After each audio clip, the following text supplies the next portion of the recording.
Ok, bueno, me gustaría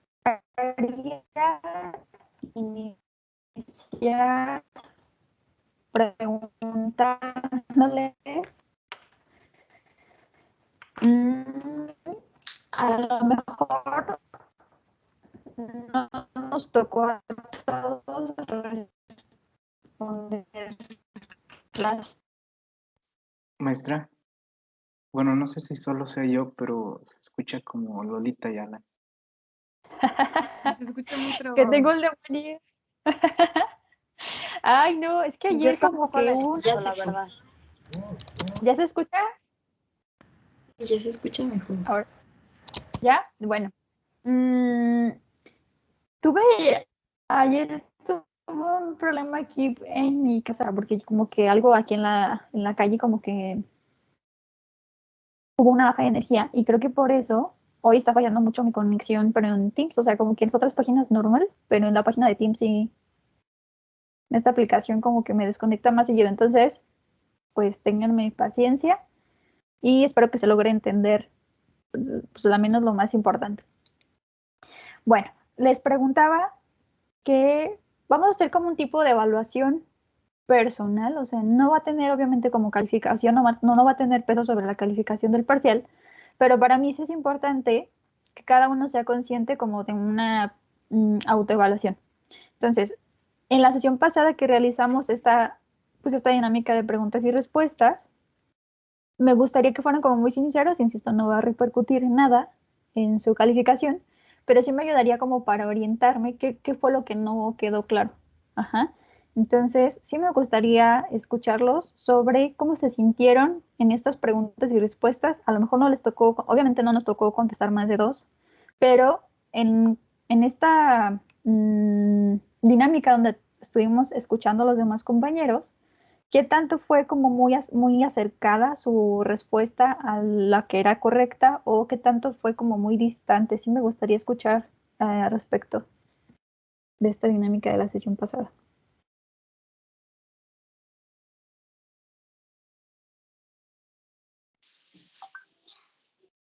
Si quieres, yo, maestra.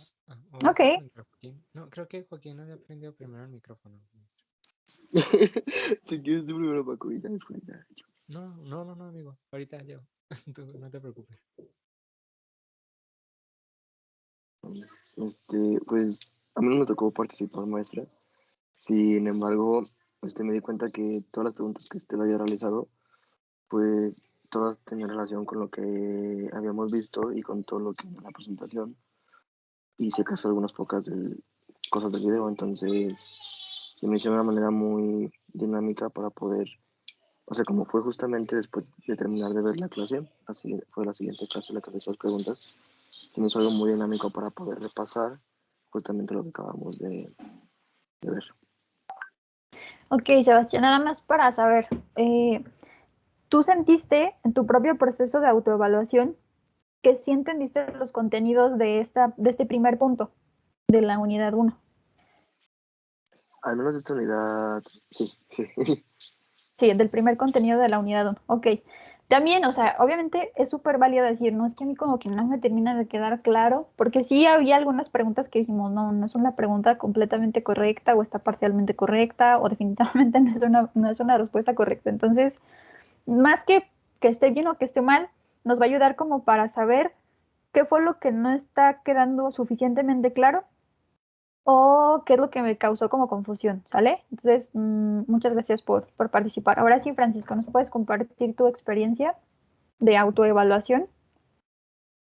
Sí, maestra. Muchas gracias. Bueno, a mí sí me tocó participar con una pregunta, que de hecho me puse muy Ujú. nervioso.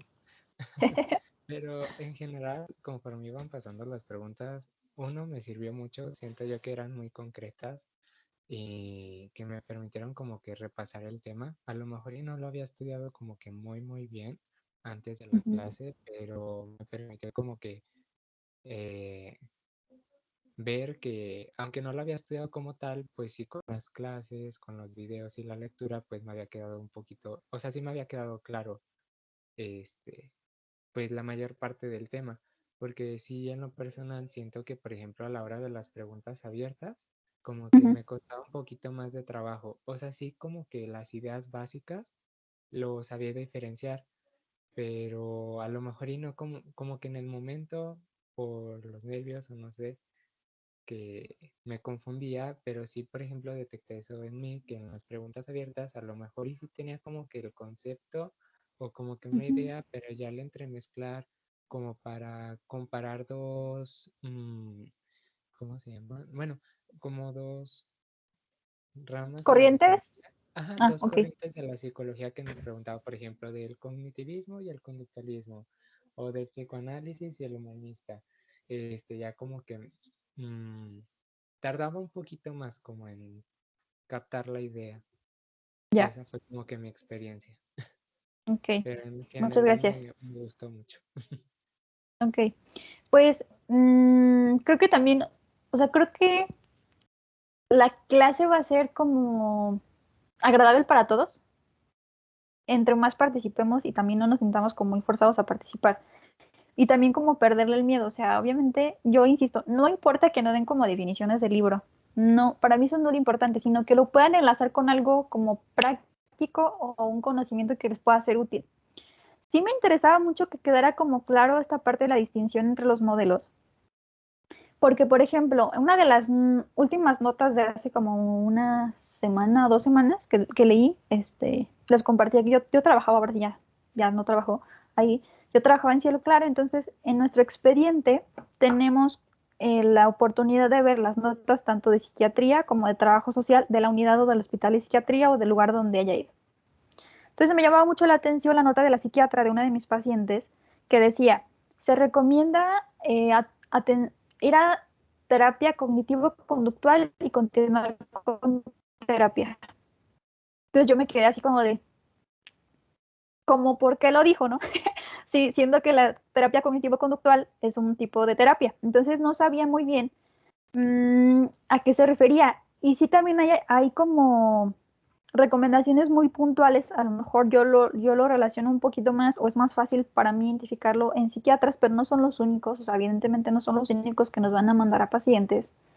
Cualquier profesionista, incluso por una vivencia como más personal, a mi mamá un otorrino la recomendó con una terapia, pues entonces cualquiera de nosotros, como estamos abiertos a la atención a la salud, vamos a remitirlo en algunas ocasiones, según lo amerite el caso, a alguna atención psicológica. Entonces sí es importante identificar más o menos las características de las personas y como un tipo como de problema específico que quizás se pueda ver más beneficiado con un tipo de acercamiento a otro. No quiere decir que uno sea mejor que otro, que uno sea malo, pues, o que uno sea mejor, o sea, no se trata como de comparar, pero sí hay como terapias o tratamientos que son ya más protocolizados y que pueden tener resultados un poco más rápidos. Ujú.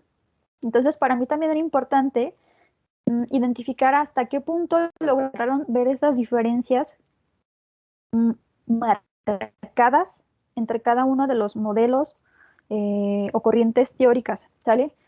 El conductismo, cognitivo-conductual, el humanista y el psicoanálisis. Insisto, no porque una sea mejor que otra o porque sean malas en algunos puntos, no, sino porque es dependiendo y también creo que es muy válido decir, yo como médico le apuesto más, por ejemplo, a intervenciones conductuales, entonces no lo voy a mandar con un humanista.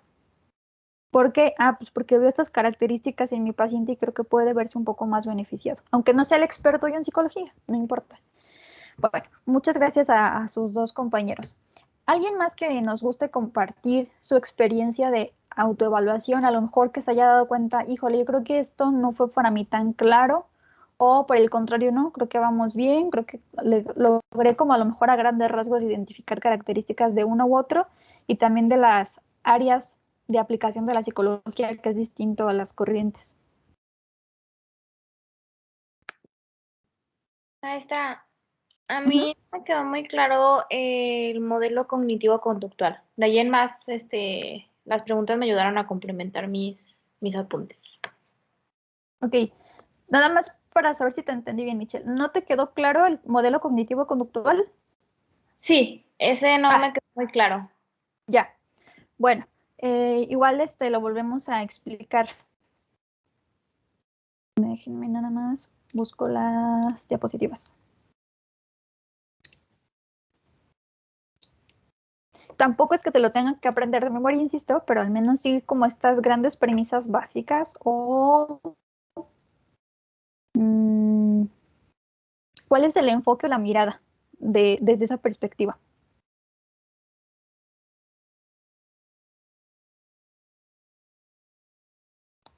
A ver, me dicen si la pueden ver.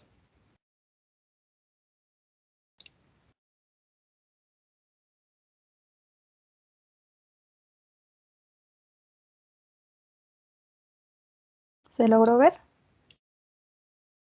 Sí, maestra. Ok. Bueno, si se fijan, la terapia cognitivo-conductual pues abarca también parte del conocimiento del conductismo, ¿sale? Pero el eje del cognitivo-conductual, céntrense mucho en la primerita palabra, ¿no? Que aparece, cognitivo, o sea, la parte de la cognición como a identificar el pensamiento, es el eje central de la teoría, por así decirlo. Es decir, acuérdense, aquí en el modelo cognitivo-conductual no es como tan importante el evento en sí, o lo que haya pasado, el acontecimiento como tal, sino la forma en la que el individuo interpreta eso que pasó. O sea, ahí es como la diferencia súper distintiva entre el cognitivo-conductual y el conductismo, por ejemplo. ¿Sí? Que el conductismo está más basado en poder estudiar que nosotros nos comportamos de tal forma porque tendemos a reaccionar ante ciertos estímulos y nuestra conducta es reforzada o es castigada por el mismo ambiente. Y el mismo ambiente pueden ser las personas, ¿no? O sea, por ejemplo,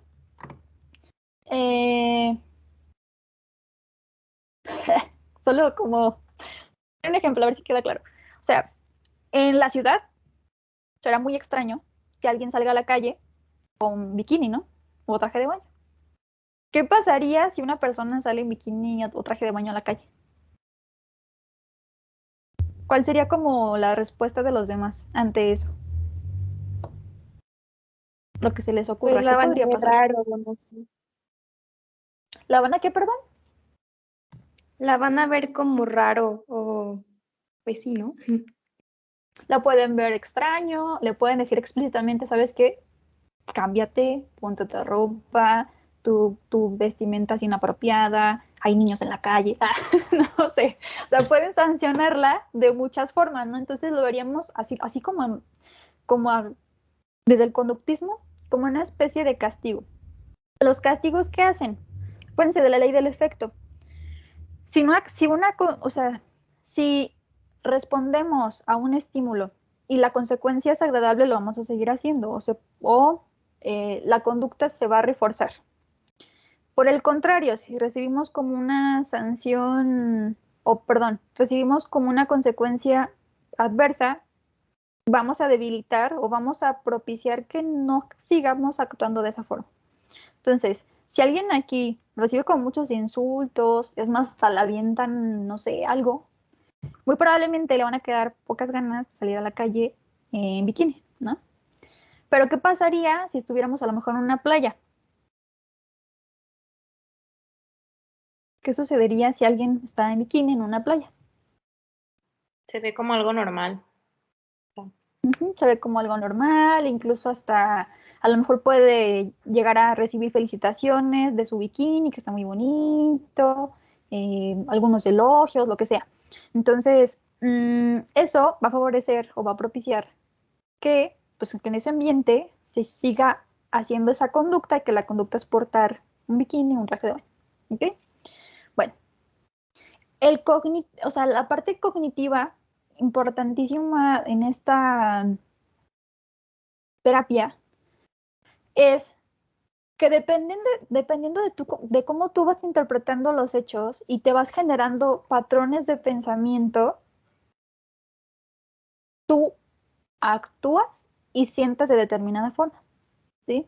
Esta parte de la cognición no es que sea olvidada en el conductismo, pero no es como lo más importante, ¿sí? Queda como en segundo plano. Es más, acuérdense, decíamos que los pensamientos son vistos como otra conducta más. Y aquí no, aquí el eje central es justamente yo quiero saber cómo está pensando el individuo, porque esta forma de cómo está pensando ahora sí me hace entender por qué actúa de esa forma y por qué se siente de tal forma. Entonces, incluso hasta lo veíamos con estos ejemplos, ¿no? Si alguien cree que no es como muy hábil a la hora de hablar, o sea, cree, es un pensamiento, cuando ya esté en una situación así, ¿qué va a pasar? Probablemente se sienta preocupada o angustiada. ¿Y qué va a hacer? Pues a lo mejor va a quedarse más tiempo callada o va a hablar algo muy mínimo. O como el ejemplo del perro, que es que, no sé, a mí se me hace como bien clarito con el ejemplo del perro. O sea, en la misma situación nos ayuda como mucho a entender también esta parte del cognitivo conductual, que realmente la parte de la cognición es bien importante porque a pesar de que estén en las mismas situaciones, un sujeto se puede comportar de manera distinta porque lo está interpretando de otra forma, porque su patrón de pensamientos es distinto.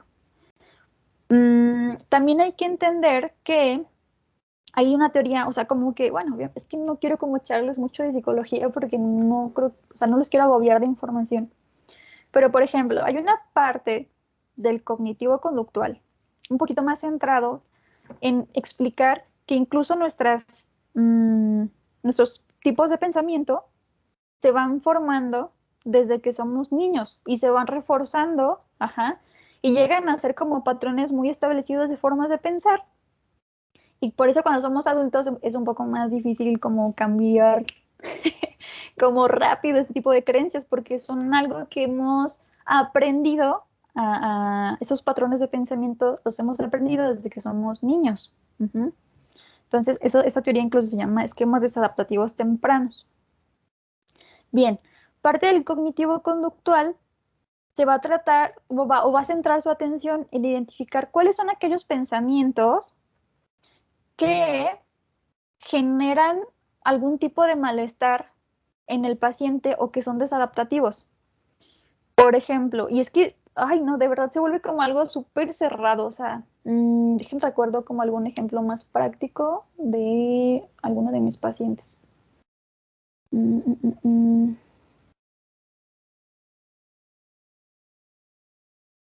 ver, algo que sea como más sencillo. Bueno, una paciente que evitaba salir a la calle porque los demás la podían ver y no, y que tiene que te vean, ¿no? O sea, como que queremos encontrar como la creencia. Entonces, se pueden burlar de mí. ¿Y qué pasa si se burlan de ti? Pues llegamos como a la conclusión de que podría sentir que es insuficiente. Entonces, fíjense, esta persona, ¿qué hacía? Evitaba salir a la calle porque pensaba que la gente la iba a ver y no solamente es como el hecho de verla, sino que la iba a juzgar. Entonces, ¿eso cómo la hacía sentir? Pues cuando la obligaban a salir a la calle, se sentía muy preocupada, nerviosa, actuaba, por ejemplo, incluso evadiendo o esquivando las miradas en la calle y pues procuraba siempre no salir, incluso ni siquiera salir de su cuarto. ¿Por qué? Pues porque tiene esta creencia de que la gente la está mirando de tal forma como, como desaprobándola. Y, por ejemplo, una de las formas en las que ayudamos a ver, le ayudamos un poco al paciente que identifique pues, qué tan válida es su creencia, no porque sea, no en términos de bueno o malo, sino, a ver, hay que buscar la evidencia a favor. Entonces, si se hacen experimentos conductuales en el sentido de, a ver, ve a la calle y neta, identifica cuántas personas sí te voltean a ver, porque no siempre te voltean a ver, ¿no? O también, ¿cuántas de esas personas que te vieron te dijeron concretamente algo que fue que te desaprobó? O sea, ya sea porque te vestiste mal o porque tu forma de actuar X, ¿no? O sea, como un juicio de valor con desaprobación. O sea, vamos viendo que esa creencia es desadaptativa porque, bueno, sí puede existir una persona, a lo mejor de 10, que te haga un comentario que no es apropiado, pero las otras 9 no. Y además, bueno, tú ahora también cómo puedes responder ante eso, ¿no? O sea, ¿tú qué puedes hacer para evitar sentirte así? Bueno, también podrías tú comunicarle cómo te hace sentir eso que te ha dicho, ¿no? También tú tendrías como que ser muy consciente de que se vale no estar de acuerdo con el mismo gusto de blusa o con un tipo de música. Entonces, como que le ayudas al paciente a modificar su pensamiento para que logre ser como más adaptativo pues, a las circunstancias. O sea, imagínense qué limitante es la vida de esta chica que ni siquiera quiere salir de casa por esquivar estas miradas. Imagínense también cómo es de agobiante, o sea, empieza como a limitarla a las personas ajenas, pero llegó un punto donde ni siquiera quería tener dinámica con las personas de su casa, ¿no? Entonces, si se fijan cómo las creencias tienen un peso súper importante desde en la forma de actuar y de sentir. ¿Sí queda un poco más claro o fue también como confuso?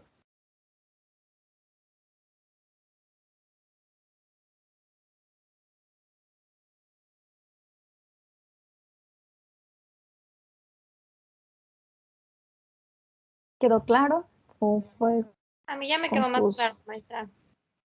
Ok, pero sí, en generales nos interesa mucho saber cómo está pensando ante algo. Vamos a suponer, en cosas más concretas, imagínense que una persona diabética piense que no tiene diabetes porque no tiene ningún malestar. O sea, ¿me siento bien? No, no es cierto que tengo diabetes. ¿Cómo se comportaría esa persona?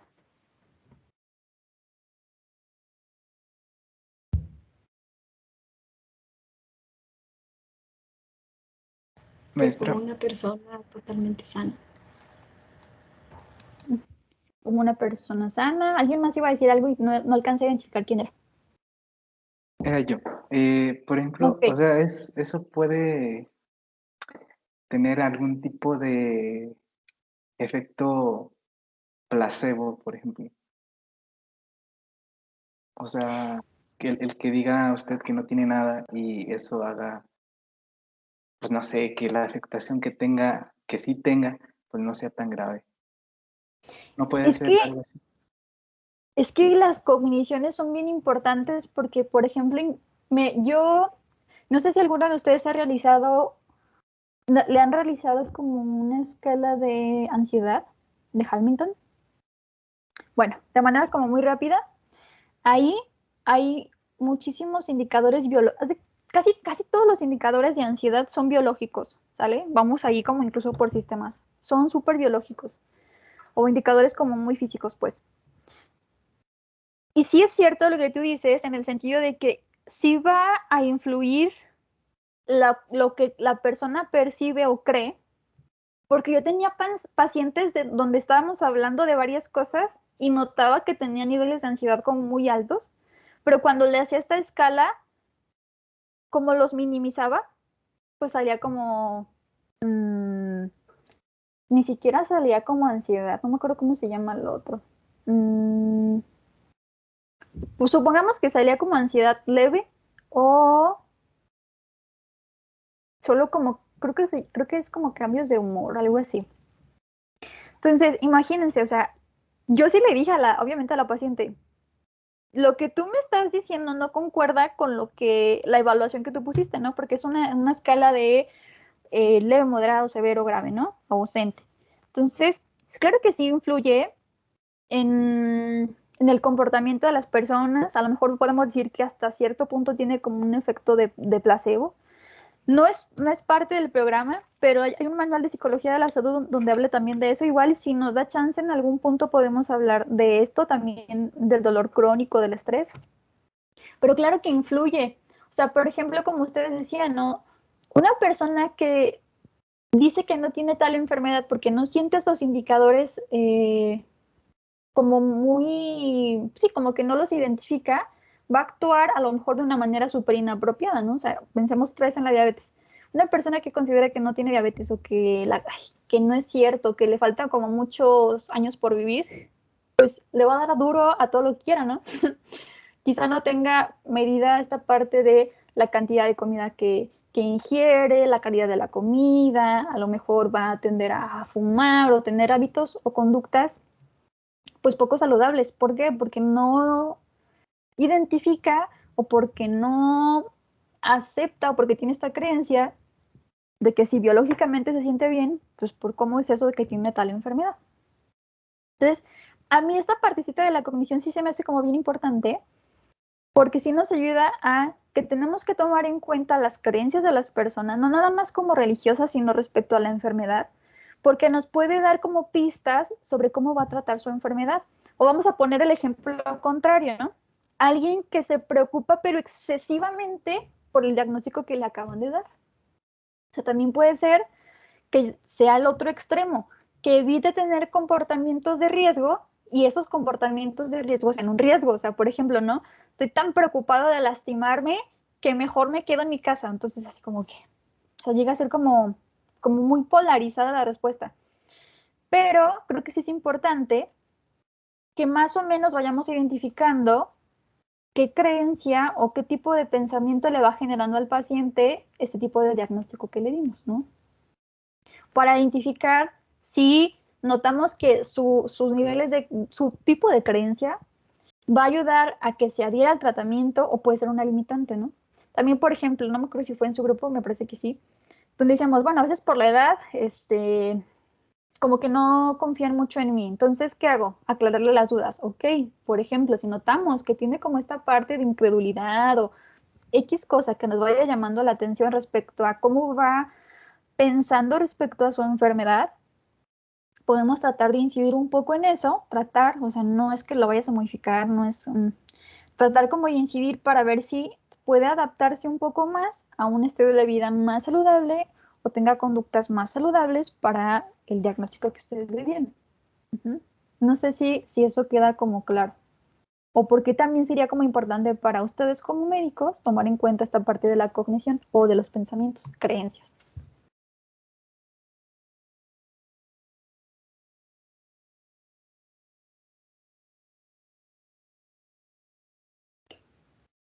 Sí, no, nada que ver.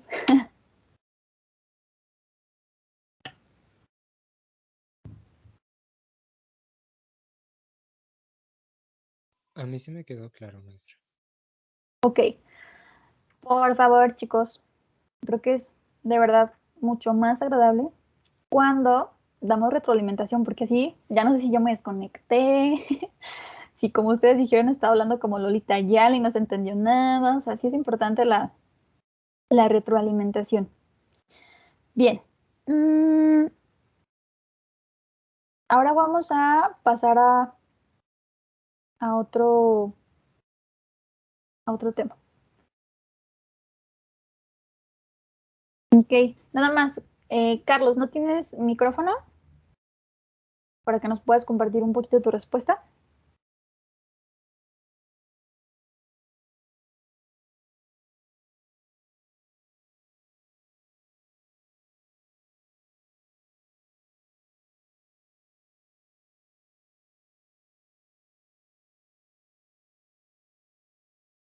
Ok, bueno, trataremos de, ojalá que en la próxima sesión podamos hacer algo para que también te podamos escuchar. Sí, tiene mucho que ver en varias aristas.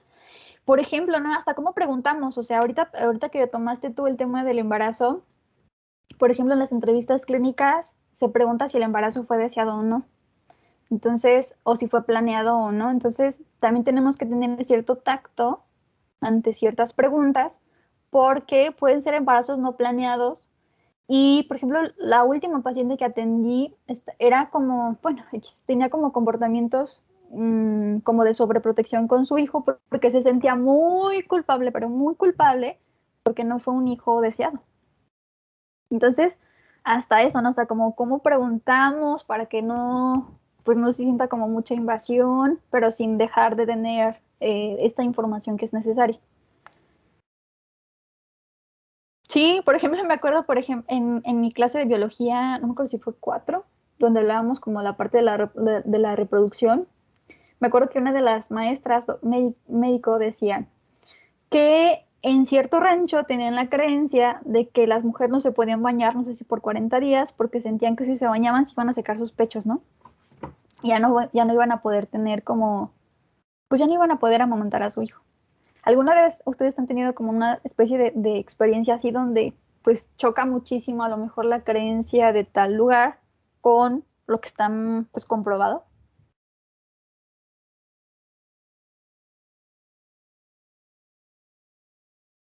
Sí, de hecho mi vecina tenía esa misma creencia. Mm. Por ejemplo, tú que pudiste saber un poquito más, y bueno, o sea, ¿por qué creía eso? ¿Qué cosas hacía o dejaba de hacer? Por lo que me han contado, es que ya está grande la señora, Ujú. pero era bueno, estaba. Pero era de que dice que tenía su hijo y así recién parida, se la aventaba 40 días para poderse bañar. Ajá, entonces, pues si se fijan, pues un riesgo para la salud, pero es una creencia. Entonces, si no modificamos como, o no somos, o sea, obviamente no es llegar y decirle usted está equivocada, es una ignorante, lo que sea, no.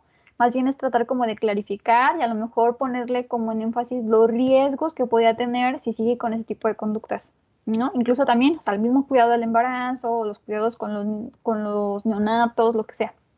Entonces, sí es importante, no es que sea como el motivo de la consulta, pero sí más o menos explorar este tipo de creencias del paciente. A lo mejor no es una enfermedad como el embarazo, ¿verdad? No es una enfermedad del embarazo, pero sí qué tipo de creencias tiene para que no tengan algunos comportamientos de riesgo o minimizarlos al menos.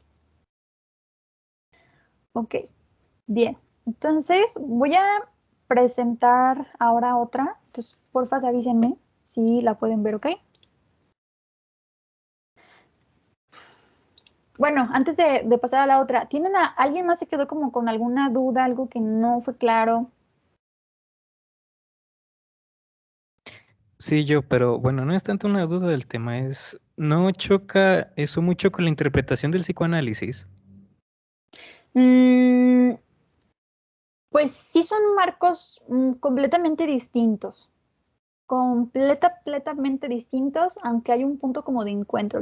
A mí me gusta el psicoanálisis cuando lo escucho, yo voy a atención psicoanalítica, y yo, por el contrario, doy intervenciones cognitivo-conductual. Insisto, no es porque una sea mejor que la otra, sino que cada uno va identificando qué puede ser como mejor. A mí en mi caso, pues sentía que yo no iba a funcionar bien con una intervención cognitivo-conductual porque yo me iba a adelantar como a los procesos. Y en el psicoanálisis, al menos en la práctica, es mucho sobre la escucha. Pero ambos, tanto el cognitivo-conductual como el psicoanálisis, sí se trata como de cambiar el significado de ciertas cosas para que tú actúes de forma como más libre. Pero son modelos de entender bien distintos, súper distintos, ¿no? O sea, por ejemplo, diríamos que el psicoanálisis está súper centrado en estas experiencias tempranas que te van a determinar casi que de por vida. No es cierto que te determinan de por vida porque si vas a análisis se pueden modificar, se pueden hacer ciertas cosas, o puede haber otras formas donde tú puedes ser un poco más consciente de aquellos aspectos y lograr como una mayor libertad, vamos a decirlo así. Sí chocan, sí son distintos, incluso aunque no me gusta verlo así, por así decirlo. El cognitivo conductual está un poco más centrado a la objetividad, aunque yo también pondría en duda esta parte de la objetividad. Y el psicoanálisis es completamente una cuestión subjetiva. El cognitivo conductual, a pesar de identificar como los pensamientos particulares, realmente hay, por ejemplo, las creencias irracionales, que es como un tipo de decálogo que podemos tener las personas. Entonces, las formas de intervención, las formas de explicación son distintas y son muy diferentes desde todo, ¿no? O sea, por ejemplo, el cognitivo conductual tendería más como a la observación, a la sistematización, y por el otro lado, como vimos, tendería más como esta parte de la asociación libre. Ujú. En el cognitivo-conductual incluso hay terapias breves, así como sesión por sesión, objetivo tras objetivo, el plan de intervención y el psicoanálisis nada que ver. O sea, el psicoanálisis puede llevar años para poder entender algo, ¿sí? Entonces sí son marcos muy distintos, pero insisto, no es uno más valioso que otro. En las instituciones sí trabajamos un poco más del cognitivo-conductual, pero por esta cuestión capitalista de la productividad, de que necesitamos que los tiempos de intervención sean más cortos, que tengas muchísimos pacientes, o sea, está el énfasis sobre la productividad. Entonces, institucionalmente, sí se tiende, no es generalizado, pero se tiende más a que trabajes desde enfoques, le llaman basados en la evidencia, donde intervenciones son cortas, por ejemplo, 12, 16 sesiones y en una problemática específica. No sé si queda claro esa parte, Roberto. Sí, pero bueno, yo al enfoque que más me refería es que, bueno, el conductivo conductual se enfoca más en las creencias conscientes, pero el psicoanálisis se enfoca más en el inconsciente del individuo. Eso es a lo que me refiero en lo que chocaba. Sí, justamente, ¿no? O sea, no tendría como validez la parte consciente o lo que diga racionalmente, sino como decíamos la vez pasada, pues los lapsus. En psicoanálisis es que hable tu inconsciente, que hablen tus actos fallidos, que hable. Pues sí, o sea, es muy común de repente que en sesión cambies las palabras, por ejemplo, ¿no? Y como que ahí es como de a ver qué pasó por ahí, o esta parte de a ver, cuéntame qué pasó en tu sueño. Ujú. Sí, es una cuestión como muy distinta y creo que mm, tuviste como mucha certeza en identificarlo en esas dos diferencias, en que uno se trata más de la parte consciente y obviamente el psicoanálisis en la parte inconsciente, como que el objeto, ¿no? de la terapia. ¿Alguien más? ¿Alguna pregunta? ¿Un comentario? ¿Algo que no haya quedado como muy claro?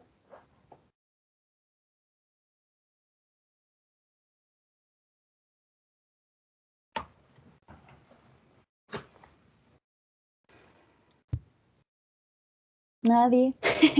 Al menos contestar, no, todo claro. Para No, mí maestra. está todo claro, doctora, gracias. Ya, entonces vamos a pasar ahora sí a la siguiente. Y por favor me indican si ya lo pueden ver.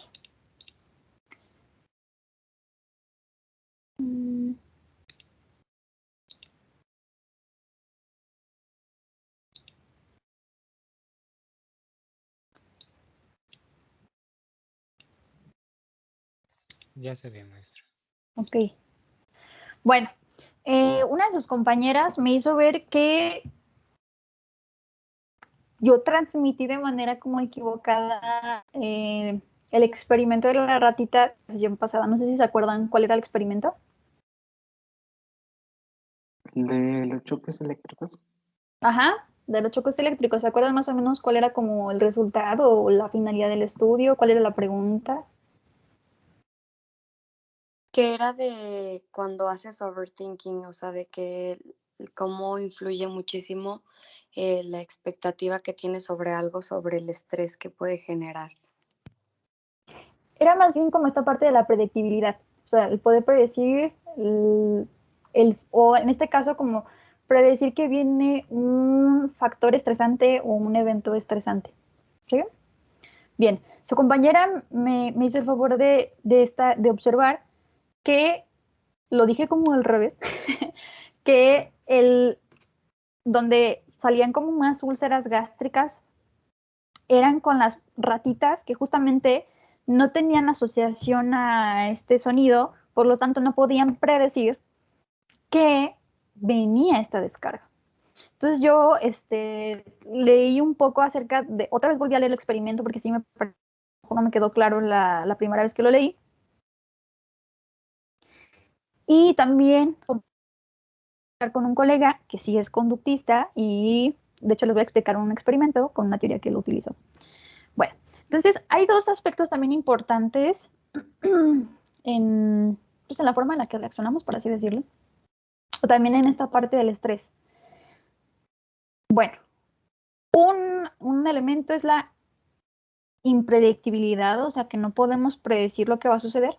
Y otra parte es la incontrolabilidad, que justamente tiene que ver con que no podemos hacer algo para modificar la situación, ¿sí? O para cambiar, para cambiar este resultado o algo por el estilo. Entonces, en cuanto al estrés, así como más concretamente, en cuanto al estrés, sí hay estudios donde demuestran que cuando tú no tienes esta capacidad de poder predecir el evento estresor, genera más estrés. A diferencia de que cuando tú puedes prevenir estos momentos de estrés o picos de estrés o eventos estresantes. Por ejemplo, incluso hablaban, yo no sabía que eso podía ser posible, pero en el libro sí lo manejaba, que podía haber pilotos, yo no sé, se me hizo como súper raro, pero puede haber pilotos que le tengan miedo a la altura, pero cuando están en esa situación, o sea, como ya están tan preparados y es o sea, está tan predecible todo lo que van a hacer, que eso es como que disminuye, ¿no? O por ejemplo, no es lo mismo países donde han estado en guerra por muchos años o por un tiempo muy prolongado, pero No sé estresante. si soy No hay, yo ¿sí? o volvió Lolita Ayala. No sé, digan los demás compañeros. Es que creo que lo que pasa es que como que el audio se tarda como en cargar. Entonces usted sigue hablando y se queda como si la frase se alargara un poco. Ya. ¿Alguna alternativa que se les ocurra para que podamos entendernos mejor? No, es que sí se escucha, nada más es como a ratitos. Yo no sé si es por la conexión de internet o porque está proyectando, pero no es todo el tiempo, es como unos segunditos y luego ya. Ok, bueno, entonces me interrumpen otra vez si algo no queda claro para no seguir avanzando. ¿Vale? Maestra, ya no se ve la presentación. No, la voy a volver a poner.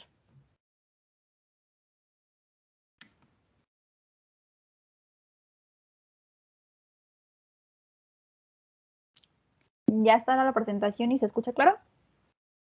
Sí, maestra.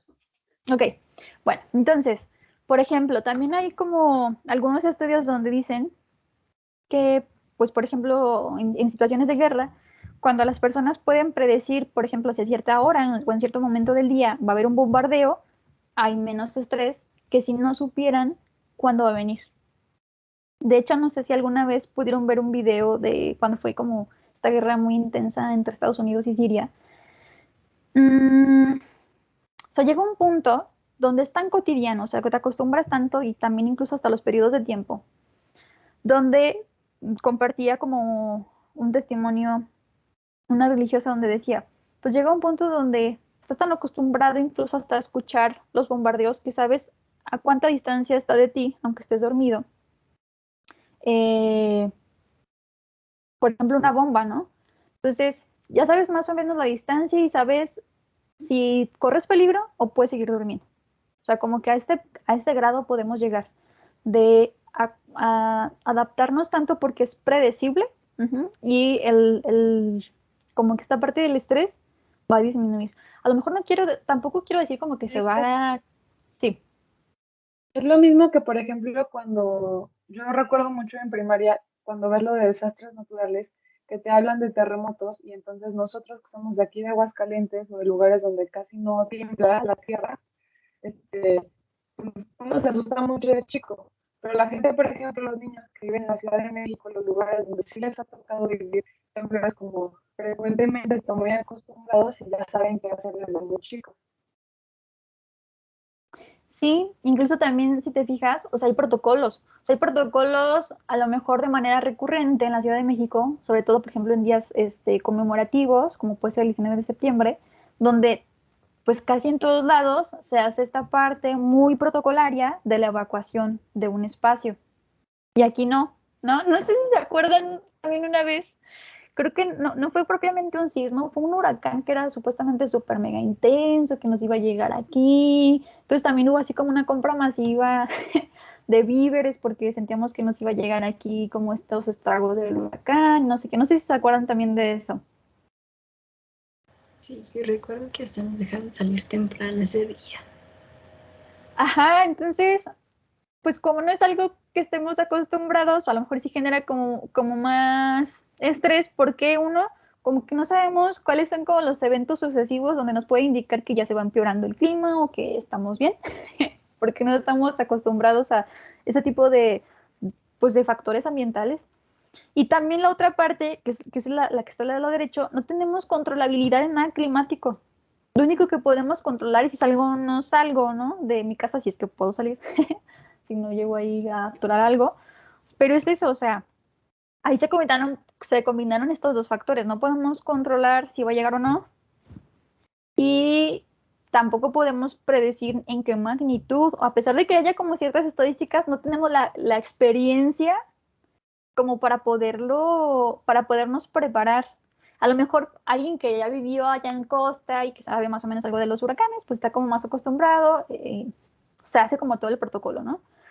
Pero, pues quien no, pues es un caos, ¿no?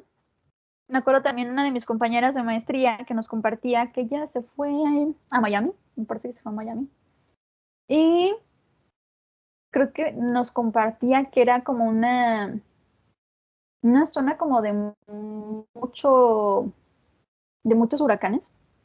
Entonces ella estaba súper nerviosa porque estaba en intercambio, obviamente era su primera vivencia en un espacio como esos, y decía que su director también de tesis le dijo, bueno, que les decía, ¿no? Hay alguien llévese a esta compañera a su casa porque parece que sola no va a poderlo sobrellevar. Entonces también es esta parte, ¿no? O sea, como ya no tenía este poder de predecir cómo es todo el suceso, el antes y el después, el durante, era como un escenario más estresante o más caótico, ¿sí? Entonces, bueno, en cuanto a la controlabilidad, pues también esta parte donde nosotros no podemos minimizar las consecuencias, sobre todo las que son adversas, pues también hace que nuestra experiencia subjetiva del estrés pueda ser mayor. En cambio, cuando nosotros tenemos el poder de controlar un poco más esta situación o la circunstancia adversa, nuestro estrés es menor. Por ejemplo, hay experimentos donde les ponen ruidos con unos audífonos a pues, X personas, ¿no? Si apretan una tecla, pues se quita este factor estresante. Entonces ahí tienen esta parte de la controlabilidad. Pero cuando por 1000 intentos que le aplicaran a 1000 teclas, o incluso la que era indicada, no pueden como quitarse esta circunstancia adversa, pues está esta situación de estrés. Porque no tenemos controlabilidad de ese factor adverso, ese estímulo adverso. ¿Ya? Bueno, entonces, Seligman hizo un experimento con ratas que tenían hambre. Entonces también se daba cuenta que aquellas ratas en las cuales no podían como predecir en qué momento podían apretarle una palanquita para que saliera la comida, terminaban o tenían más úlceras, ¿verdad? Porque no tenían esta parte de la predictibilidad, no sabían que sus movimientos de manera intencionada podían hacerles en un determinado momento adquirir comida. Por ejemplo, a lo mejor si parpadeaba una luz y ellos apretaban la palanquita y daba comida, y era una predictibilidad, porque ya podían asociar que el prender una lucecita y después ellos apretar el botón o la palanca, podían obtener comida. Pero cuando no hay esta parte de la asociación, había más factores estresantes, por lo tanto sí desarrollaban pues más úlceras en su estómago. Por el lado contrario, de aquellas ratitas que sí podían obtener comida cuando apretaban la palanca en un estímulo discriminativo, ¿no? O sea, por ejemplo, ante un sonido, ante el parpadeo, ante X, algo que les indicara que cuando apretaran la palanca iban a obtener comida. Entonces aquí se confirma que cuando podemos tener esta parte de la predictibilidad, podemos prepararnos mejor ante la situación estresante, a diferencia de cuando no tenemos ni referentes de esta parte de cuándo se va a quitar este estímulo adverso, ¿no? Incluso también me explicaba mi compañero más conductista. A mí la verdad no me gusta mucho porque aparte pues, trabajo mucho con animales y para mí, desde mi punto de vista, creo que somos más complejos que los animales y se ocupa como otro tipo de intervenciones. Entonces, bueno, sin quitarle mérito, porque obviamente nos genera mucho conocimiento esta parte de los experimentos con animales, me decía también este compañero, o sea, no va a ser lo mismo que una ratita sepa que incluso si viene como un estímulo adverso, incluso puede escapar de ello, a lo mejor yéndose a otra parte ¿cómo se llama? Como de la caja, ajá, o del laberinto, o bien si apretando hasta una palanca puede quitarse ese estímulo adverso, ¿no? O sea, es muy diferente. La rata que identifica como lugar seguro un espacio donde cuando está el estímulo adverso puede escapar de ello, pues va a tener menos estrés. Aquella que ni siquiera sabe cuándo va a llegar el estímulo adverso, como pueden ser los choques eléctricos, y que tampoco va a saber qué tiene que hacer o que haga lo que haga, de todos modos no se puede quitar como de ese estímulo, entonces va, o sea, como que su tiempo de estrés se va a prolongar, porque no hay nada que le ayude de referencia para poder identificar qué tiene que hacer o cuándo se va a quitar ese estímulo, o cuánto va a durar incluso el estímulo adverso. ¿Sí? ¿Hasta aquí queda claro?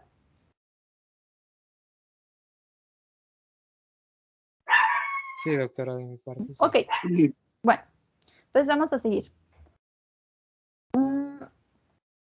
Bueno, y nada más finalmente para terminar como esta etapa de estrés o de este tema del estrés, también se veía que, por ejemplo, en seres humanos, a veces esta parte no puede predecir que viene una situación estresante, aunque, bueno, aunque fueran como poquitos factores estresantes o de menor intensidad, se vivían como más intensos cuando no podían predecirse, a diferencia de, por ejemplo, otra persona que puede predecir que va a venir algún evento estresante, aunque sea como más intenso o más duradero.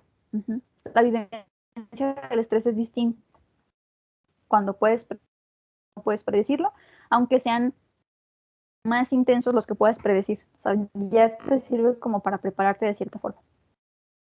Porque a lo mejor sabes cuánto, o sea, por ejemplo, estamos exámenes dura a tal fecha, ¿no? O sea, a diferencia de que sin saber cada rato nos estuvieran haciendo como exámenes sorpresa o algo por el estilo. Bien. Ahora sí vamos a pasar a los siguientes dos puntos, que tiene que ver con la relación entre la psicología y la medicina. Miren, vamos llegando ya casi a la hora de la sesión. Yo sé que, si mal no recuerdo, dijimos que salíamos como 20 minutos antes, ¿no? ¿Es correcto?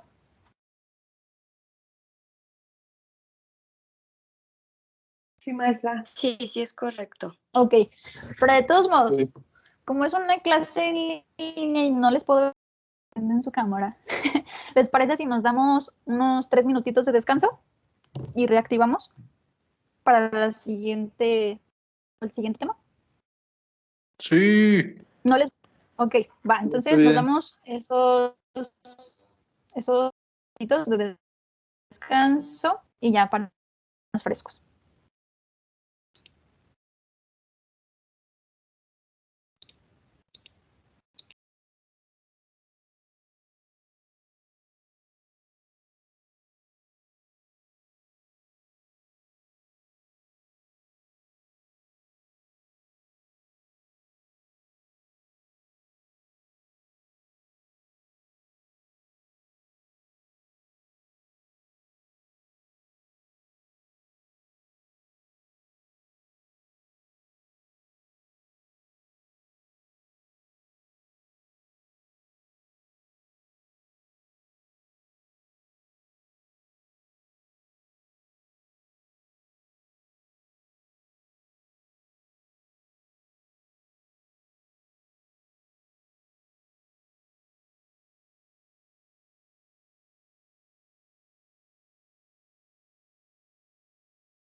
Ok, pues ya terminó el tiempo de descanso.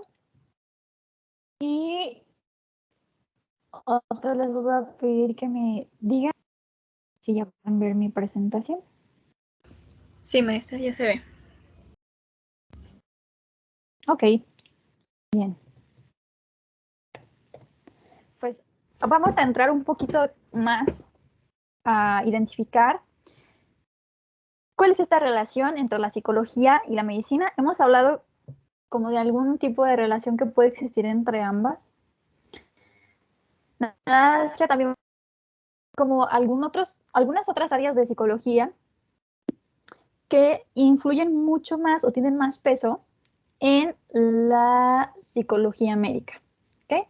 Bueno, pero antes de empezar, vamos a ver algunos como conceptitos y espero que al final de este punto la relación entre la psicología y la medicina quede un poco más claro. A lo mejor al principio se puede ver un poco seccionado, pero al final vamos a hacer un esfuerzo por unificar. Bien. Primero, continuar, me gustaría que compartamos qué es lo que entendemos por salud. ¿Qué es eso de salud? ¿Qué entendemos? Un estado de bienestar físico y mental. Ok, bien. ¿Alguien más?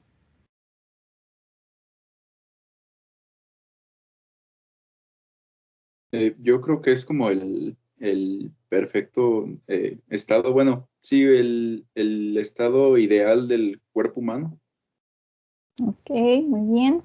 ¿Alguien más?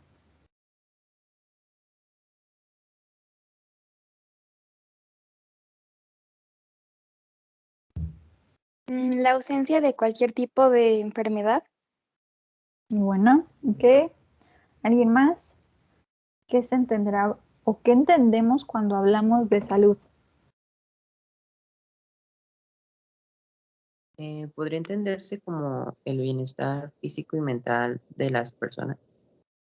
Ujú. ¿Y alguien más? Finalmente, una última participación de qué será eso o a qué nos referimos cuando hablamos de salud.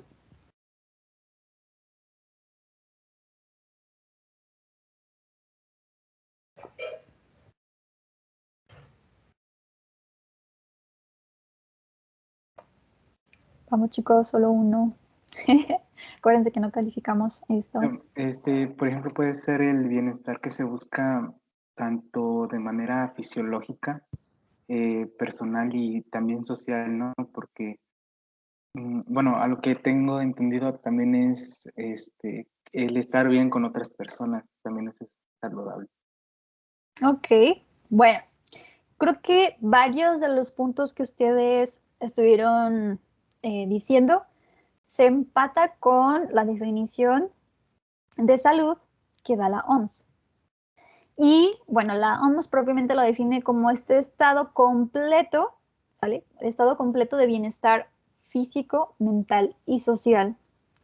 Y no solamente esta parte de afectaciones o enfermedades. Uh-huh. Y quiero como agregar un poquito, esta parte social no es solamente referente a mi trato con los otros. A lo mejor sí puede ser una parte, como lo vimos también incluso en la pirámide de Maslow, que es importante la interacción con los otros, es un tipo de nivel que nos va llevando a pues como al desarrollo pleno. Pero aquí lo social también tiene que ver con circunstancias de vida. O sea, por ejemplo, aquella persona que no tiene acceso a los derechos humanos no puede ser una persona que está saludable porque uno de los derechos humanos también tendría que tenga condiciones adecuadas para vivir. Entonces, si eso no está, a lo mejor aunque físicamente esté bien, pues es una persona que no tiene un estado completo de bienestar. Entonces, sí, para que también dentro de nuestra perspectiva de salud como profesionistas en el área de medicina, vayan también involucrando o vayan teniendo también este horizonte de ver la salud más allá de la ausencia de la enfermedad, más allá incluso como de que mentalmente nos sintamos bien o emocionalmente nos sintamos bien, sino las condiciones o circunstancias de vida. O sea, eso también es un factor súper importante que a veces como que tendemos a olvidar. No nada más hablo de las ciencias de la salud, sino también como en psicología. Hay algunas perspectivas que no toman esta parte social como causante incluso del malestar. O sea, por ejemplo, en mi caso particular, sería súper reduccionista, incluso lo veremos un poco más adelante, identificar que una persona está solo deprimida por sus tipos de cogniciones o su tipo de pensamientos que son adaptativos. Cuando la persona a lo mejor me está diciendo que trabaja más de 8 horas, que no cubre sus necesidades básicas, que a lo mejor está viviendo un tipo de violencia al interior de su familia, donde quizá incluso hasta para llegar al consultorio tuvo que invertir gran parte de su dinero para poder llevar o poder cubrir sus necesidades básicas, o que incluso ni siquiera el consultorio le queda cerca de donde vive, ¿no? O sea, yo tenía pacientes donde duraban 2 horas de traslado para poder llegar, imagínense, o sea, es 2 horas de traslado para llegar, 1 hora de consulta y 2 horas para irse. Entonces, sí me gustaría que también empecemos a tener esta visión un poco más allá de lo orgánico o de lo psicológico, mental, emocional, sino que también tengamos este énfasis en no olvidar las condiciones sociales que también son determinantes para la salud.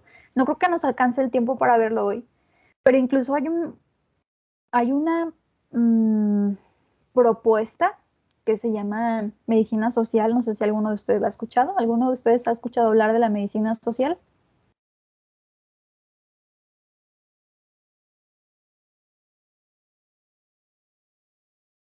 Yo no, maestra. Ok. Bueno, súper rápido.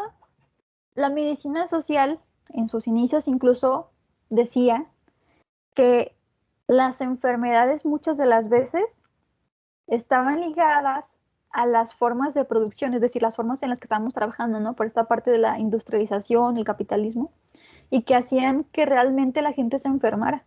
Entonces, que el principal que tenía como que darle respuesta a estas enfermedades es el propio Estado. Tiene que hacer algo para cambiar las condiciones de vida, las formas de producción, para así poder darle salud a las personas.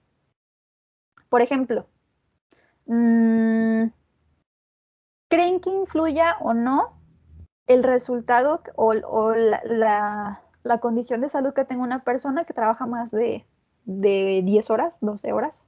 ¿Tendrá como repercusiones esa parte laboral o no?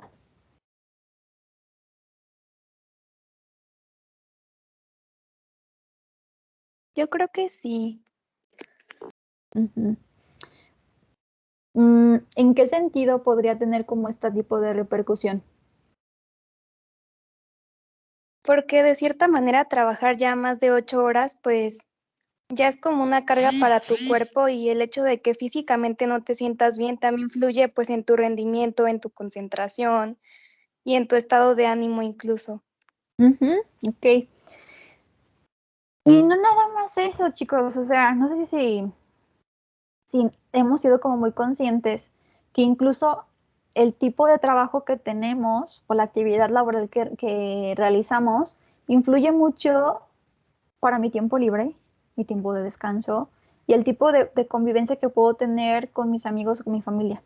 Entonces, claro que hay propuestas, yo no puedo decir que son novedosas, pero hay propuestas que nos hacen ver que tenemos que ir más allá o sea, como para entender la enfermedad o la salud, más allá del cuerpo y más allá como de las cogniciones o las emociones de las personas. Tenemos que ver qué está generando todo este descontrol o la falta de salud, ¿sí? Desde esta perspectiva como más social, y más que social a mí me parece como una perspectiva integral porque es ver como más esferas.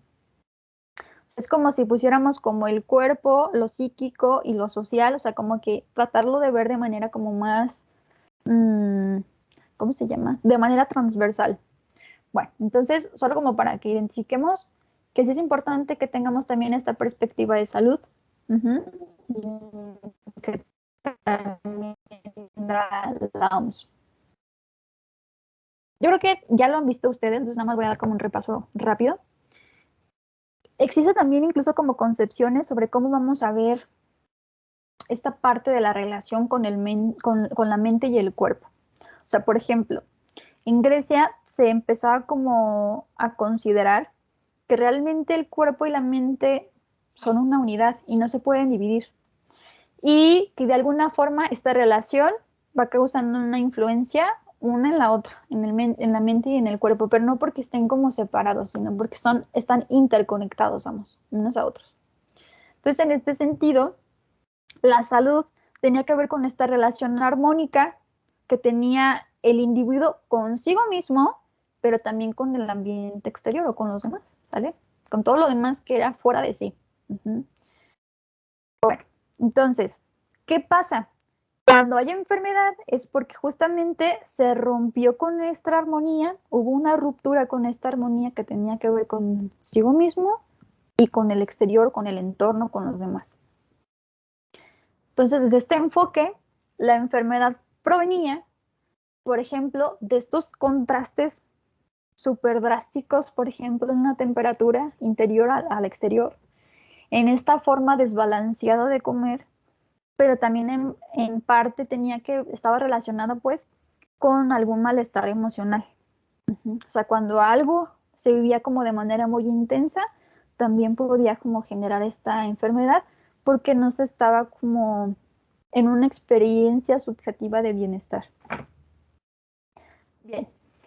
Y en la Edad Media, sí ya se divide, ¿no? O sea, bueno, no es de la Edad Media, pero se pone como el auge, pues, porque empieza a identificarse o empieza como esta corriente ideológica a recuperar como con mucha fuerza, donde el cuerpo y el alma están separados y no hay como una relación mutuamente entre una y otra, ¿no?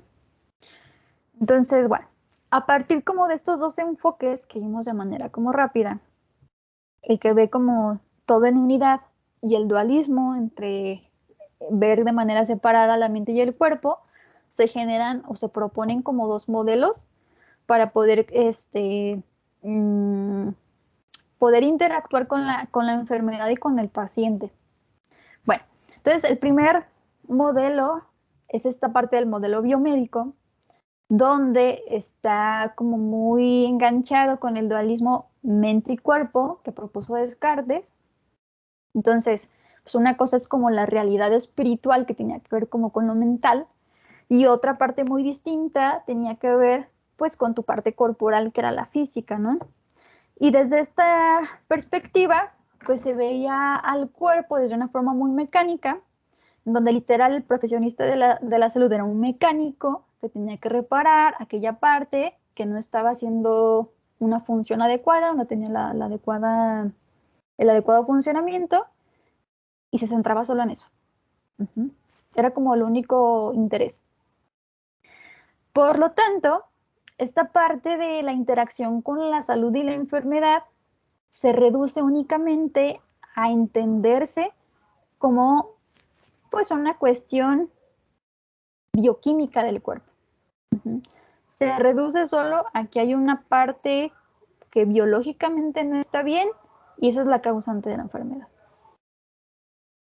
En consecuencia, pues obviamente el peso de la atención va a estar enfocado a esta parte de la anormalidad bioquímica, o sea, va a ser como el eje de la atención. También el diagnóstico va a depender de la información que proporcione el paciente, aunque esté como limitado en poder comunicar de manera adecuada lo que siente. No va a tener en cuenta o no le va a importar, no le va a interesar, pues aquellas vivencias o sucesos de la vida ordinaria o un evento extraordinario que le haya sucedido a la persona y que fuera como el detonante o que estuviera influyendo también mucho en su enfermedad, ¿no? Y como se va a reducir a esta parte netamente bioquímica y no va a considerar otros aspectos, probablemente también pues pueda fracasar el tratamiento, dado que a lo mejor en el proceso donde estuvieron viendo médico-paciente pudo haber funcionado, pero una vez que se inserta ya este paciente pues, a su zona habitual, a su estilo de vida, muy probablemente el tratamiento va a fracasar, ¿no? También aquí se centra como mucho la importancia o se destaca como más o se le pone más responsabilidad al médico. Y también que el resultado del tratamiento propiamente tiene que ver con el trato o cómo se desenvuelva o la relación que vaya pautando el propio médico. O sea, como que está como más enfocado. O sea, que como vimos también en una de las sesiones previas, ¿no? Aquí el médico es el que sabe, es el único que sabe. Entonces, la otra persona no tiene como injerencia en el tratamiento de la enfermedad. No se toman en cuenta como propiamente las creencias porque pues, a lo mejor el médico puede considerar que son erróneas, entonces ni siquiera como vale la pena escucharlas. Y no hay como propiamente un diálogo en esta interacción. O el diálogo va nada más como en función a la información que el médico quiere saber. Y desde aspectos sumamente como biológicos, orgánicos y muy puntuales. Creo que se trabó mi presentación. Ahí está. Bueno, y empieza a tener como otro enfoque y se empieza a ver como esta perspectiva biopsicosocial. Por ejemplo, chicos, ahora más o menos, ¿a qué se referirá lo bio, lo psico y lo social? ¿Cómo que serán estos tres componentes de este modelo? Pues a lo que hablaba de de las tres partes de la salud, bio pues las propias funciones del cuerpo, y psico es, por ejemplo, de la mente, y social, cómo nos relacionamos con los demás. Ok. ¿Alguien más que nos quiera dar como su punto de vista de qué podría hacer estos tres ejes en este modelo? Lo que será lo bio, lo psico y lo social. Por ejemplo, podría ser de que en lo biológico, pues sí, como dijo mi compañero, de las funciones básicas que tiene el organismo. Lo psicológico siento yo más que el mismo entorno que crea el propio individuo de sí mismo, y ya lo social, el entorno que crean los demás individuos sobre la persona principal, por así decirlo. ¿Una persona más para continuar?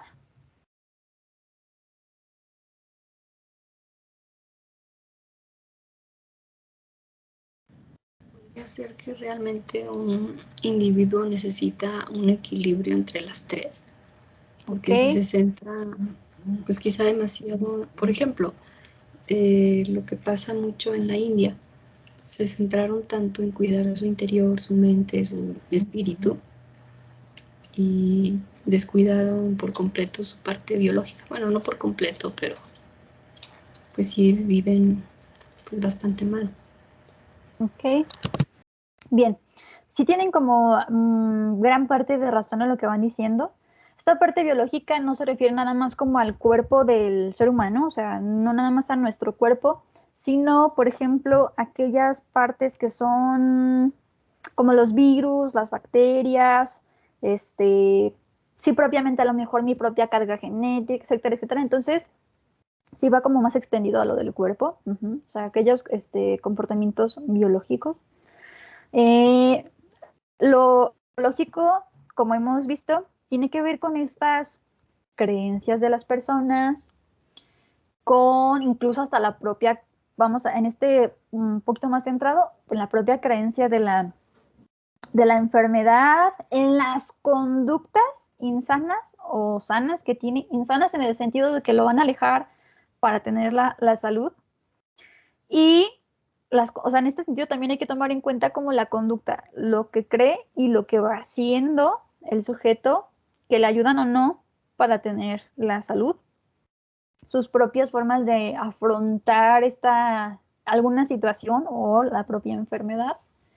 Y lo social, como estábamos compartiendo un poquito cuando hablábamos de la OMS, tiene que ver incluso con sus condiciones de vida. O sea, hay que también entender mucho lo social con condiciones de vida. ¿Cómo es su forma de trabajo? ¿Dónde vive? ¿Cuáles son los accesos a las necesidades básicas, y si pueden estar satisfechas o no. También, por ejemplo, hasta qué tipo de clase social pertenece.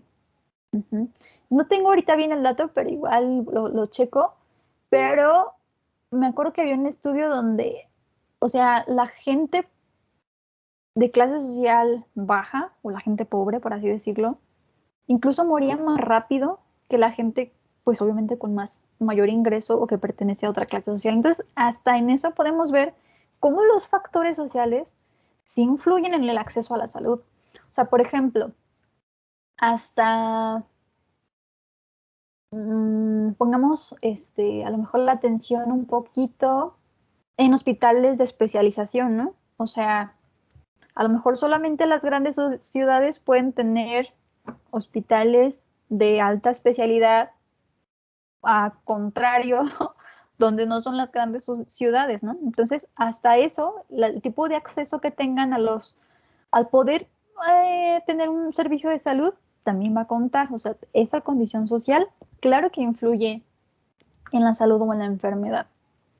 Bueno, entonces, desde esta perspectiva, ponen como al paciente como alguien también responsable del cuidado de su propia salud. O sea, ya no nada más va a recaer así sobre el médico, sino que él tiene que formar de forma activa parte importante del tratamiento.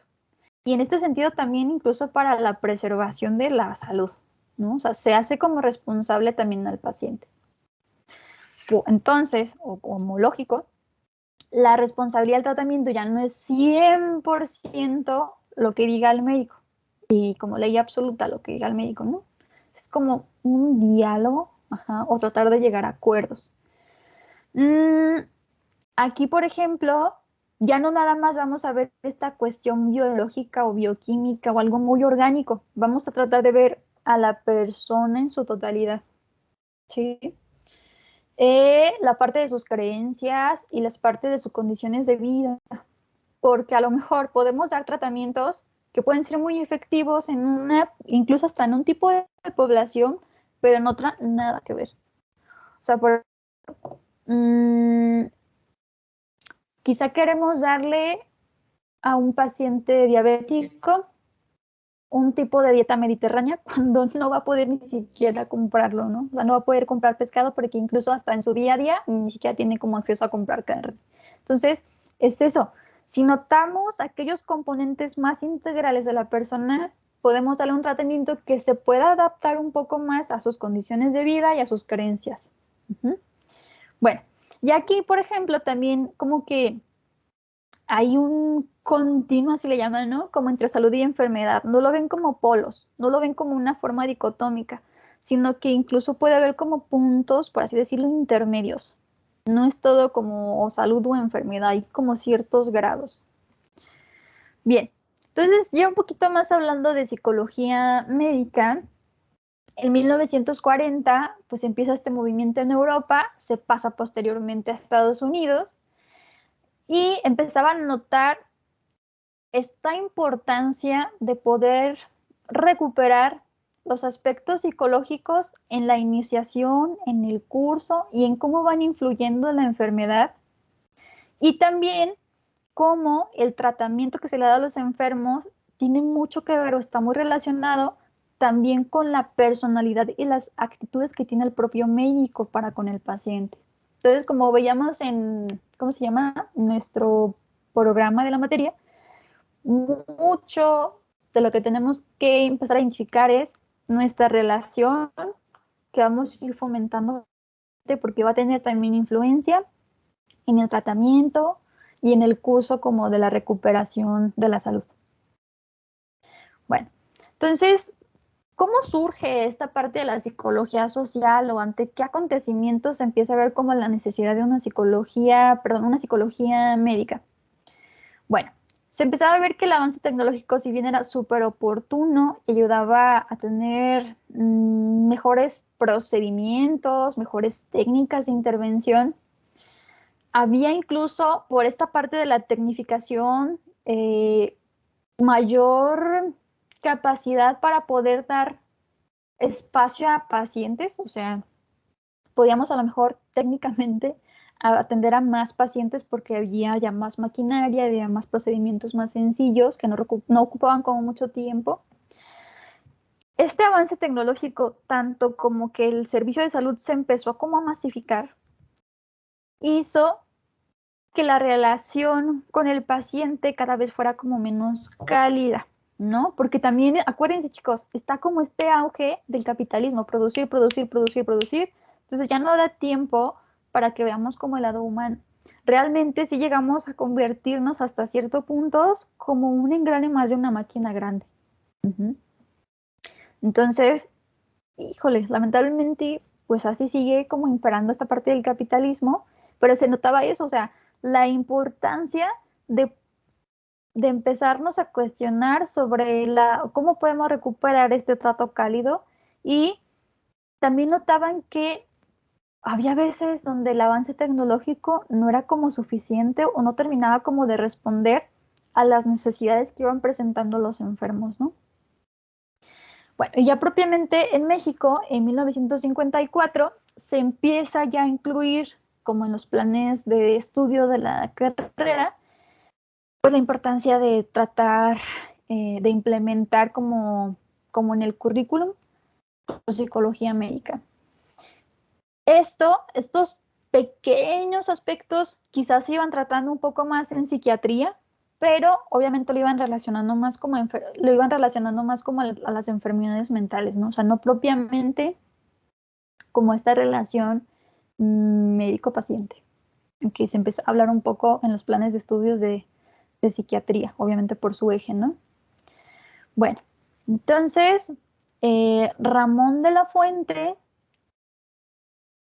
hace esta definición o promueve como esta definición de la psicología médica. ¿Alguien que me haga favor de leerla, porfa? Yo le ayudo, Si maestra. quieren, Ah. Cualquiera de las dos.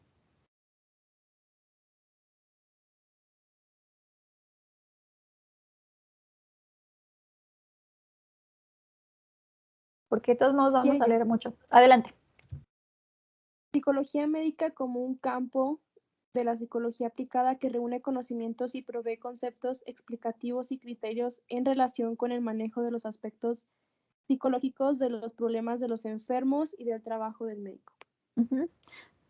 Bueno, eso es como algún tipo de definición que da Ramón de la Fuente. Y, ¿sin el cambio? Ok. Yo sí he notado un poquito que es yo sí he notado como variaciones en las fuentes de bibliografía que he buscado. Sí hay como ciertos matices para con la psicología médica. Ajá. Entonces, hay un punto, por ejemplo, donde ven la psicología médica como esta interdisciplina y una rama de la psicología donde pues intenta como ver esta parte de la mente, la personalidad y la conducta para poder comprender entonces estos procesos de salud de enfermedad, así como, acuérdense, siempre está como esta parte, la relación médico-paciente. Entonces, sí dicen por ahí que puede llegar a considerarse como una disciplina tanto práctica como teórica. Y también así lo veíamos en la descripción de la materia. Bien, entonces se empieza a introducir a los planes de estudio de la carrera de medicina la psicología como una forma de poder humanizar a la medicina, que ya se quedaba más como en el lado biomédico, en el lado de solo atender la parte biológica, donde el énfasis estaba a lo mejor en la técnica o en el proceso tecnológico para poder ayudar al paciente. Y en este sentido intenta recuperar un poquito más este aspecto o este modelo biopsicosocial, que ya decimos, lo biológico, lo psicológico, que tiene que ver tanto como conductas, como creencias, formas de afrontamiento, y lo social, condiciones de vida. Entonces, a mí me gustó mucho este texto de Ramón de la Fuente, solamente que no lo pude descargar. Voy a buscarlo. Lo estuve buscando como en varias en varios lados, pero no logré, nada más no logré como poderlo descargar o encontrarlo como completo. Entonces, vamos a leer un poquito estas aportaciones que va haciendo Ramón de la Fuente, que no sé si lo ubican. ¿Ubican a Ramón de la Fuente Muñiz?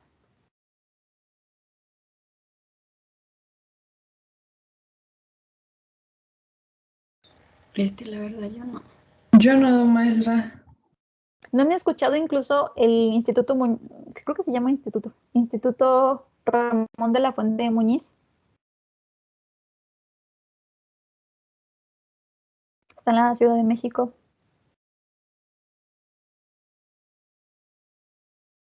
Bueno, no se preocupen, ya lo iremos conociendo. Bueno, ahora sí voy a pedir a varios de ustedes, creo que son como 4 diapositivas de lectura, pero se me hizo como muy importante porque es desde un médico, si mal no recuerdo es psiquiatra, pero fue el propulsor ahí en la Facultad de Medicina para poder incorporar psicología médica a los planes de estudio. Entonces, yo sé que no van a estar completas las lecturas porque acuérdense que no puedo encontrar el texto completo. Voy a darme la tarea de seguirlo buscando o encontrarlo en otra fuente no digital para podérselos pasar. Entonces, a algún voluntario que nos haga favor de leer esta diapositiva. Sé que no está completa, pero bueno, vamos a tratar de recuperar la idea. Si quiere yo, maestra. Adelante. Del estudiante de medicina, ya de por sí sobrecargada de datos y orientada hacia la técnica y la especialización. Aquí nada más una pausa, una pausita. Como que iba explicando, o sea, pero ¿qué? ¿Por qué tendríamos que agregarle más cosas teóricas, prácticas al estudiante de medicina si ya de por sí como que hay un chorro de datos que tiene que saber? O sea, eso era como el antecedente de esta página. Y ya a ver si, adelante. Además, ¿qué psicología pretendíamos enseñar? La psicología médica no existía aún como un campo definido. El libro de, no sé pronunciar eso, titulado Psicología Médica, no respondía a las necesidades del médico práctico. Para los buenos clínicos, que siempre han estado interesados en los problemas psicológicos, era claro que lo que tiene la mayor relevancia para la salud o la enfermedad de un hombre no son por sí mismos los eventos externos en que se ve involucrado, sino el significado que tienen para él, la forma como los vive y los interpreta. Es decir, que el médico debe de entrarse en el conocimiento de los estados mentales de sus enfermos. El fenómeno clínico incluye, además de la identificación de indicadores objetivos de la enfermedad, las vivencias del enfermo, es decir, su padecimiento. El hecho central es el que el hombre tiene la capacidad única de crear símbolos y de reaccionar a ellos en todos los niveles de su organismo, por lo que este proceso es inseparable de su bienestar o su sufrimiento. Por ejemplo, ¿qué les genera o con qué se quedan en estos 2 parrafitos que nos hizo favor de leer su compañera? ¿Qué habrá notado Ramón de la Fuente para identificar que era necesario esta parte de la formación en psicología médica?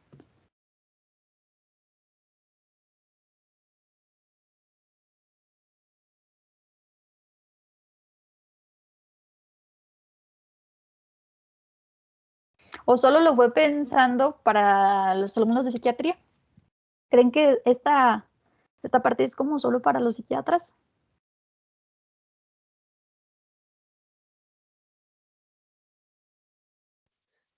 Si quiere yo, maestra. Ok.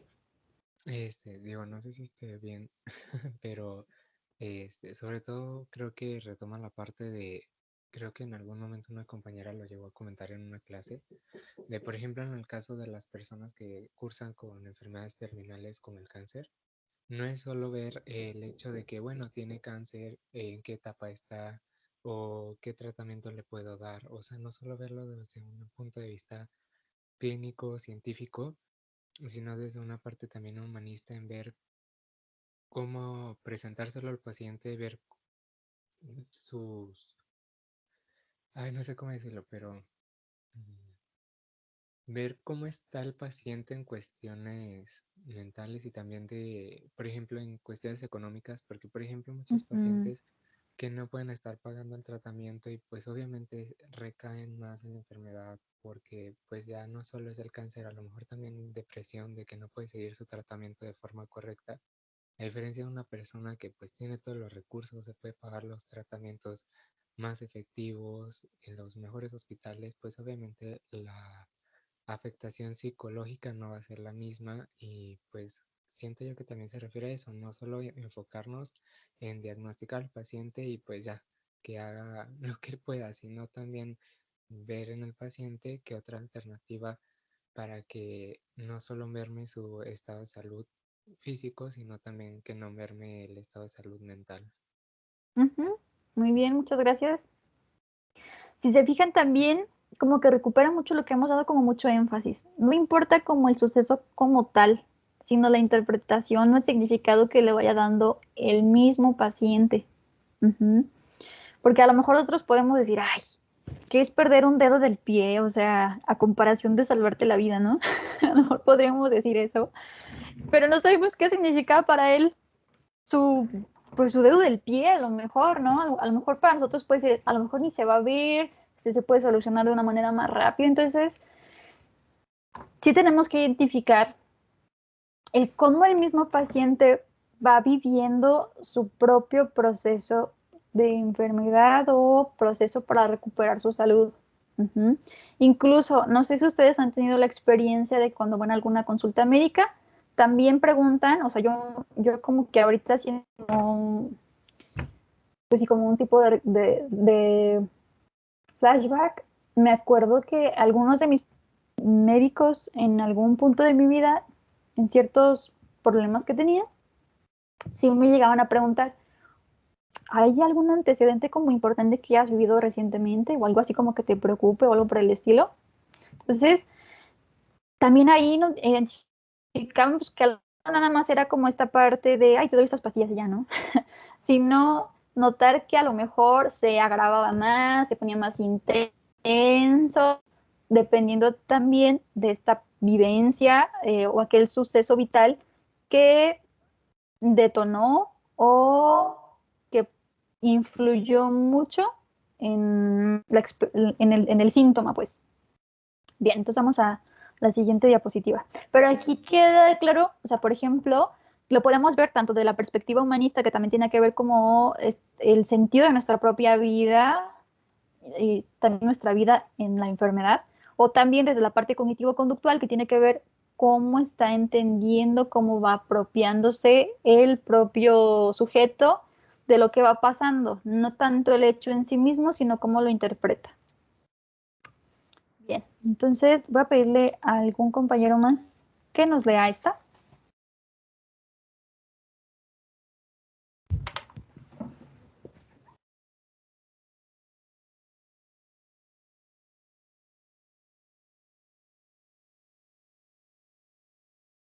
Vamos, chicos, para terminar rápido la clase.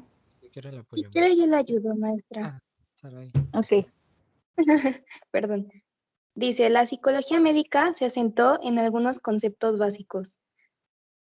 Kurt Goldstein, entre otros, había demostrado en la clínica que la enfermedad pone de relieve el carácter del organismo como totalidad. Y el biólogo Ludwig von Bertalanffy había propuesto una teoría general de sistemas, que conducía a una concepción humanista a partir de la biología. En la última década, conforme ha crecido la convicción de que el país necesita más médicos generales capaces de resolver los problemas habituales de los enfermos y promover la preservación de la salud, la importancia de la psicología médica en la formación del médico ha tenido cada vez mayor reconocimiento. En los años transcurridos, la enseñanza de la psicología médica se ha depurado, el campo está mejor definido y hay mayor claridad en los conceptos. Las ventajas didácticas de separar por un lado el estudio de los problemas psicológicos engranados en la práctica de la medicina y por otro, el estudio de las enfermedades mentales que caen de lleno en el campo de la psiquiatría como especialidad son claras. Hasta ahí, maestra, creo que ya no se alcanza a ver el otro párrafo. Y nada más como de manera súper piquita y también va a ser como incompleta. Dice, lo que se pretende es que el estudiante aprenda a identificar las situaciones de la vida, tensiones, crisis y conflictos y pérdidas. ¿Por qué? Porque también obviamente eso van a influir en la propia percepción del síntoma o de la enfermedad. ¿Ok? Bien. ¿Alguien más, por favor? Sí, como que esto es la pérdidas y totalidad.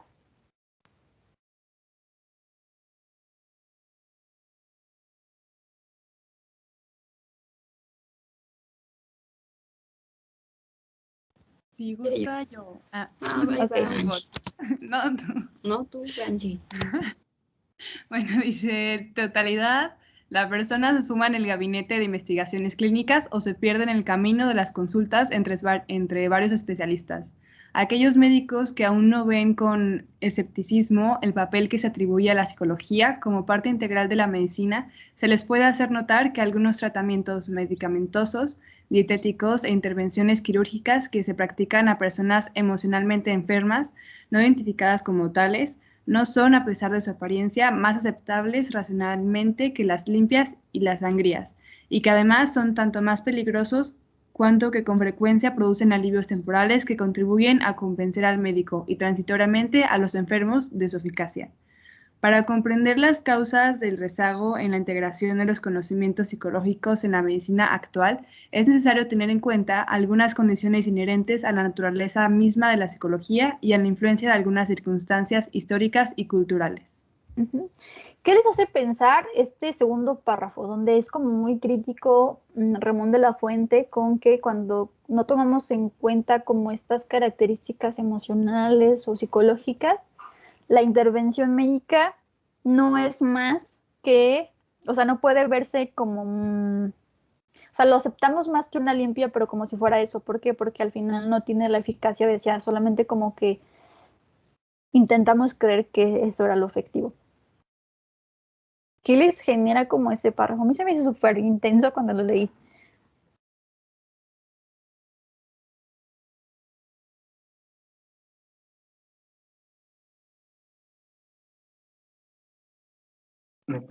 Bueno, por ejemplo, bueno, en este texto y en el que venía como remarcado, me recordó, bueno, es que un día fui a lo de la vacunación y estaban vacunando a una persona de tercera edad, ¿no?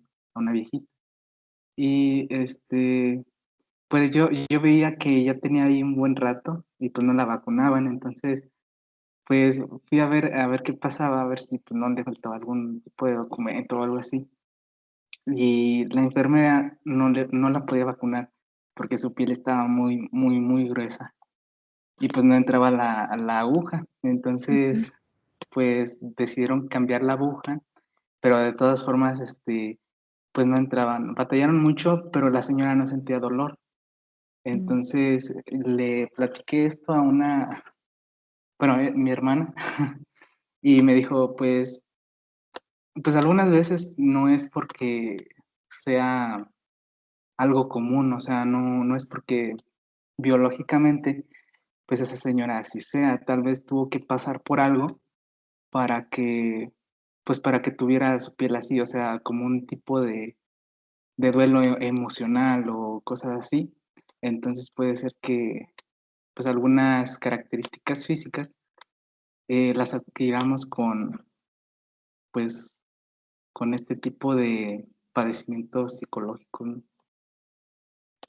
Mira, no estoy como súper familiarizada con ese tipo de pacientes, o sea, porque no trabajé en un área hospitalaria, pero sí, sí he escuchado, y a lo mejor doy información no precisa, pero sí he escuchado, por ejemplo, que como el dolor como crónico, como que de alguna forma acostumbra a tu cuerpo a tener como más tolerancia al dolor.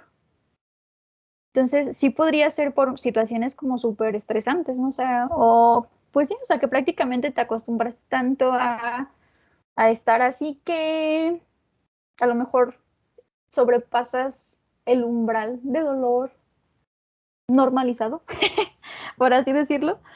Insisto, no es como algo que sea como muy familiar, ni en mi práctica que he tenido como psicóloga, tampoco en el área hospitalaria, porque no he trabajado en el área hospitalaria.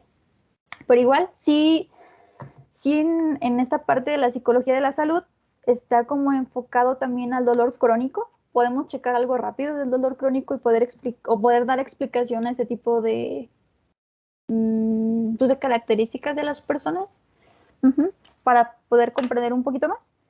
Pero en este punto, gracias por tu participación, creo que es muy valiosa y creo que también justamente por eso es importante tener como una visión más integral, podernos acercar un poco más, no nada más como segregar, no nada más decir, ay, yo creo que seguro a esa paciente se le olvidó algo, y no acercarnos y verificar que realmente no es como nada institucional, sino que no sabemos cómo intervenir con ciertos pacientes. Creo que es súper válido, súper válido. Nada más que a mí como que me hizo mucho ruido, al menos en mí, porque creo que lo puedo aplicar con otras áreas de psicología, donde si nos reducimos solo a tener como la cuestión biológica y nos centramos como a pensar que eso va a ser la cura definitiva, muy probablemente no, y no estemos como muy distantes del efecto que puede causar algún otro tipo de intervención, como puede ser una limpia.